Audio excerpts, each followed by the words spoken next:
Hello বন্ধুরা, দেখো আজকে আমার মেয়েরা এসেছে, তার জন্য দেখো দেখো বন্ধুরা, আমি কথাই বলতে পারছি না, এমন অবস্থা হয়েছে আমার। ঠান্ডা লেগে, ঠান্ডা না কি জানি না, কাশি হয়, বমি হয় আর গলাটা বসে যায়। তার জন্য দেখো মেয়েরা এসেছে, তার জন্য আমি একটু রান্না করলাম। কি করলাম তাই দেখো, এই যে মান কচুর ঝোল, কি লাইলন টিকা মাছ দিয়ে মান কচু দিয়ে তরকারি করেছি।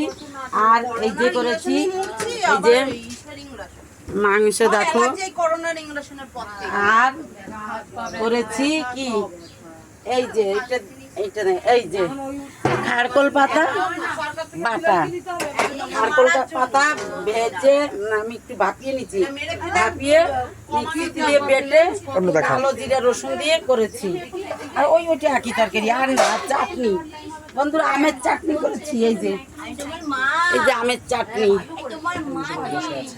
আর দেখো বন্ধুরা, এই আমের চাটনি করলাম, এই রান্না শেষ। দেখো এই যে সবাই বসে আছে, এই যে দেখো আমার মেয়েরা সব বসে আছে। আজকে দিদা বাড়িতে কন্যা ষষ্ঠী হচ্ছে, কয়েকদিন পর জামাই ষষ্ঠী আর আজকে কন্যা ষষ্ঠী হচ্ছে। দিদার কন্যারা এসেছে।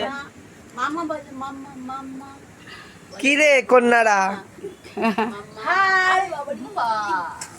এই যে কন্যার সন্তান, সেদিন আর কোনো মেয়ে বাড়ির ধরে না আছে।